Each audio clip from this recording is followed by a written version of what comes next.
Zita rinonzi Abrahama rakagara ririko kudenga vanhu vasati vasikwa pano pasi.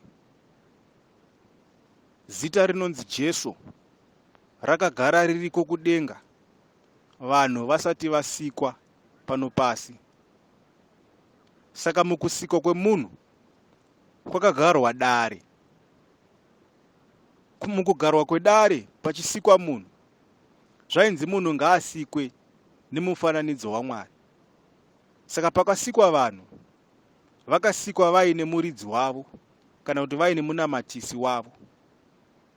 Saka mukusikwa kwevanhu, vanhu vakapesana naMwari wavo, vanhu vakaita mado enyama kana kuti vakatadzira Mwari, vakapesana nemasikirwo avanga vakaitwa pekutanga, vakapesana nemuridzi wavo, vakapesana nedenga ravo. Saka kuti vanhu vachizozarurirwa denga ravo, kuti Mwari achizodzika pano pasi achiudza vanhu nzira yavakarasa kana kuti yakaraswa nematateguru avo, Mwari akadzika ari kupi? Mwari akadzika ari muna Abrahama. Saka kana tichitaura Abrahama, hatisi kutaura munhu, tiri kutaura Mwari anoshonga munyama yemunhu ogoita kuda kwake pasi.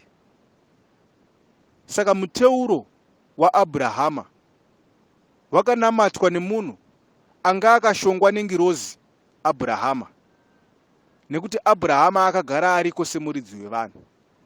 Saka Ibrahimu uyo, mukunonamata muteuro waAbrahama akashongwa naAbrahama, ndo kuzopiwa zita kunzi waakunzi Abrahama, waababa wemarudzi, waamuridzi wevanhu, nekuti zvakagara zvakadaro kubva kare, kubva mukusikwa kwenyika. Saka munyika yevanhu vatema, zviri kunzi vanhu vatema ngavanamate muteuro waAbrahama. Achanamata muteuro waAbrahama achange akashongwa nengirozi Abrahama, ogonamata muteuro waAbrahama sekuda kwake Mwari Baba, achidimbura tsinga yemudzimu nemashave, achifananidza vanhu nemasikirwo avo, achidzosera vanhu mudare, nekuti mukusikwa kwevanhu kwakagarwa dare. Saka dare iri rakagara ririko munhu asati asikwa. Zita rinonzi Abrahama rakagara ririko munhu asati asikwa. Saka zita rinonzi Abrahama ndo rakazoshonga Ibrahimu. Ngirozi inonzi Abrahama ndo yakazoshonga Pemiwa. Ngirozi inonzi Abrahama ndo ichazoshonga munhu munyika yevanhu vatema, ichanamata muteuro waAbrahama. Saka kana chitaura Abrahama, handisi kutaura munhu, ndikutaura Mwari Baba anoshonga mutumbi wemunhu ogoita kuda kwake pasi. Saka muteuro waAbrahama muteuro waMwari, nekuti Abrahama haasi kuzvinamata, asi Abrahama ari kunamata Mwari, asi ari kunamata ndiAbrahama. Saka Abrahama akagara ariko kudenga semuridzi wevanhu. Abrahama ingirozi, muridzi wevanhu, yakagara iriko kudenga. Dare rakagara ririko kudenga, nekuti mukusikwa kwevanhu kwakagarwa dare, zvichinzi ngatisikei vanhu. Saka dare ndo rakatanga. Saka kusikwa kwemunhu kwakatogarwa pasi, kwakagarwa dare. Dare iroro rakagara ririko. Saka Abrahama, muridzi wevanhu, akashonga Ibrahimu. Zvakanzi, Ibrahimu iwewe waAbrahama, nekuti washongwa naAbhurahamu, muridzi wevanhu. Saka kana chitaura Abrahama, hatisi kutaura munhu, tiri kutaura ngirozi inobva kudenga inoshonga pamunhu. Ndo pamufananidzo. Kana chitaura muimbiri, hatisi kutaura munhu, tiri kutaura ngirozi inobva kudenga yogoshonga pamunhu, yogoimba zvinobva kudenga, zvinobva mudare. Saka muimbi haauye achiimba zvekumba kwake, anouya achiimba zvinobva kudenga. Kana chitaura muparidzi, hatisi kutaura munhu, tikutaura ngirozi inobva kudenga inoshonga munhu yogotaura kuda kwaMwari Baba pano pasi. Kana chitaura muprofiti hatisi kutaura munhu, tikutaura ngirozi inobva kudenga inoshonga pamunhu yoita kuda kwaMwari Baba. Saka kana chitaura Abrahama hatisi kutaura munhu, tikutaura ngirozi yakagara iriko kudenga semuridzi wevanhu, nekuti mukusikwa kwevanhu vakasikwa vaine muridzi wavo. Saka vanhu vakazoziviswa kunzi muridzi wenyu ndiAbrahama, baba wenyu ndiAbrahama. Kana Mwari oda vanhu anovabvunza kuna Abrahama, vanhu vanomira ndaza yaAbrahama, vanhu vanonamata muteuro waAbrahama. Kana vasati vanamata muteuro waAbrahama, denga havaendi. Saka zvinonzi dzorerai vanhu kuna baba Abrahama, dzorerai vanhu kuna baba Abrahama, dzorerai vanhu kuna baba Abrahama. Ameni. Dzorerai vanhu mudare, nekuti mukusiko kwevanhu kwakagarwa dare. Saka vanhu vanodzokera mudare iroro. Saka dzorerai vanhu kuna Abrahama, nekuti ndiye muridzi wevanhu. Saka vanhu vakapesana nemasikirwo avo, vakabva muchanza chaMwari. Saka kuti vanhu vadzoserwe kufanana naMwari vanoita sei? Vanoudzwa zvinoda Mwari. Kana Mwari ada kudzika pano pasi achiudza vanhu vake, anozviisa muna Abrahama, achitaura zviri mudare. Dare rakagara ririko. Saka vanhu vanofananidzwa nedare, vanhu vanofananidzwa naMwari, vanhu vanofananidzwa nemasikirwo avo. Saka vanhu vanofanana naMwari. Kana vachinge vafanana naMwari vanodzokera mudare, nekuti mukusika kwavo vakagarirwa dare, vanhu vakabuda mudare. Saka vanhu vanonzi vanodzokera mudare. Saka kuti vadzokere mudare vanofanira kuudzwa zvinobva mudare zvichavafananidza naMwari kuti vazopinda mudare. Fananai naye, fananai naye, fananai naye, tiende matare. Fananai naye, fananai naye, fananai naye, tiende matare. Ameni. Saka vanhu havaende kudenga kusvikira vanamata muteuro waAbrahama, muteuro wababa Abrahama, muteuro wemuridzi wevanhu. Zvinoreva kuti Abrahama muridzi wevanhu ari kukumbirira vanhu kuti vanhu ava ngavapinde kudenga, vanhu ava ngavave nerudzi runonzi mupostori, vanhu ava ngavakomborerwe, vanhu ava ngavafe vachienda kudenga. Saka Abrahama ndiye anenge achitaura naMwari, achikumbira kuti vanhu ava ngavaende kudenga. Saka muteuro waAbrahama. Asi Abrahama ari kunamata Mwari, saka muteuro waMwari. Saka Abrahama kuda kwaMwari Baba, Abrahama ndiMwari. Abrahama kuda kwaMwari Baba. Abrahama imbiri yaMwari pachake. Saka kana chitaura Abrahama hasi kutaura vanhu, tikutaura muridzi wevanhu akagara ariko. Vanhu vasati vatombosikwa, vanhu vakatozoziviswa kunzi kune muridzi wevanhu Abrahama. Vakatozoziviswa na Ibrahim kuti kune muridzi wevanhu anonzi Abrahama akagara ariko.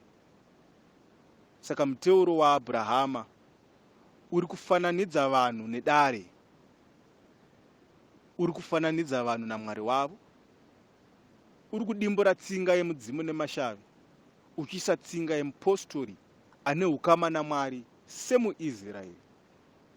Saka muteuro waAbrahama uchabvisa tsinga yemudzimu nemashavi, uchabara Isaka, uchabara zita ronzi mupostori, uchafananidza vanhu naMwari wavo, muteuro waAbrahama. Saka unonzwa vamwe vachiti Abrahama haana basa, vasingazive kuti Abrahama ndiro basa racho. Abrahama ndiye ane basa.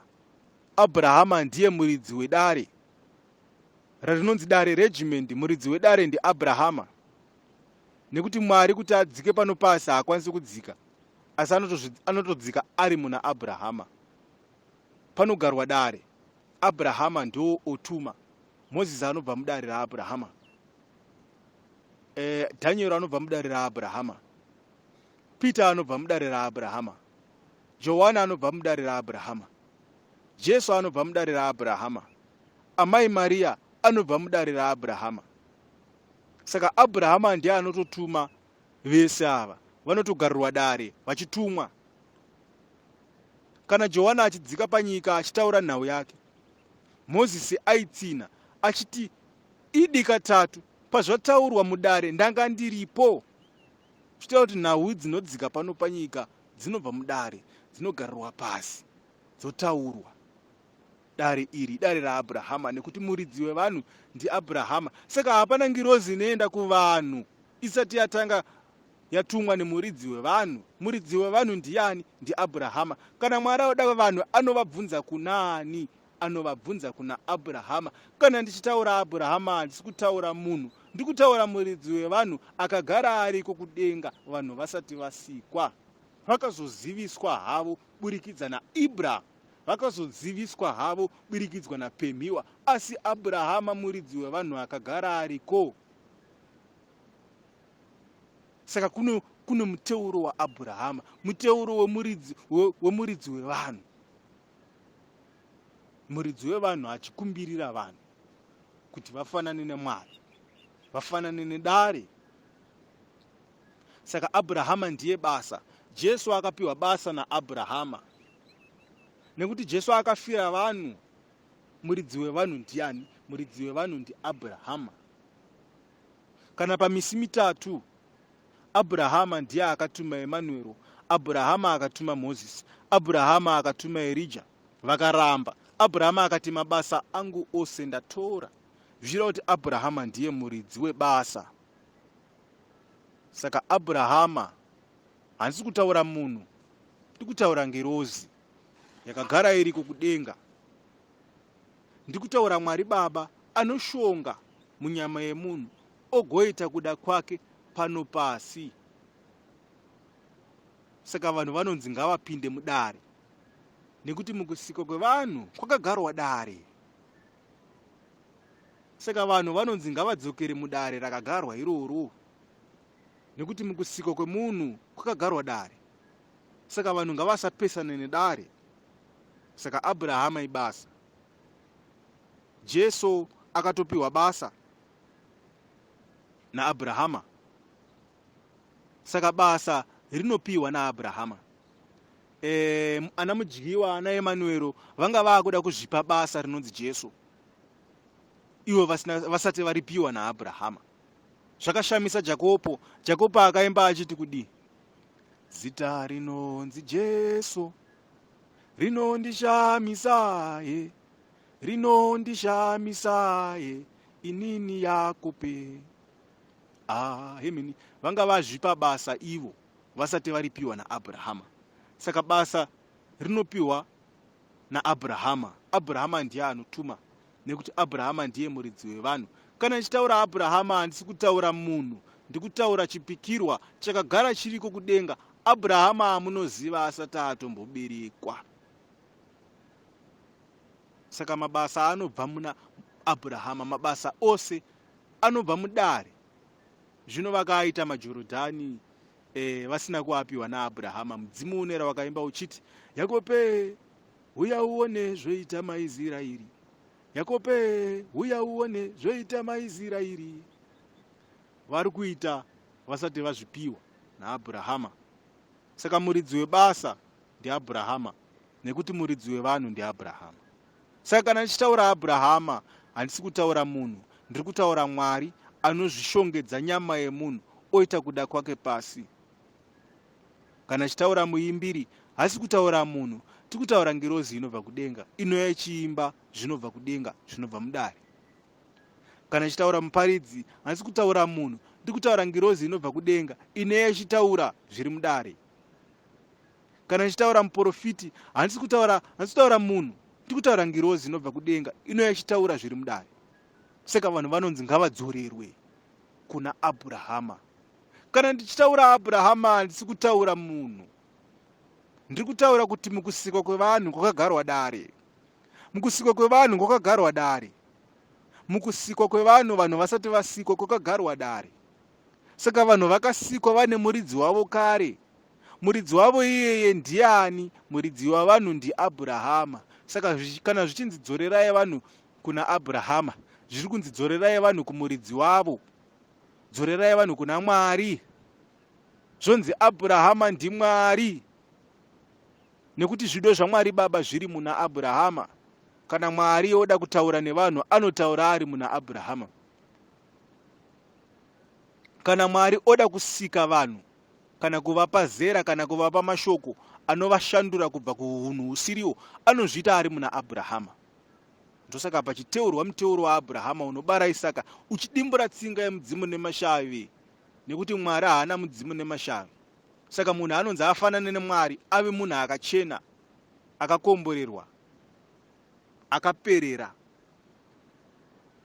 Saka achanamata muteuro waAbrahama munyika yevanhu vatema achange akashongwa nengirozi Abrahama, yakamboshonga Ibra ndo ichashonga munhu mutema achanamata muteuro waAbrahama.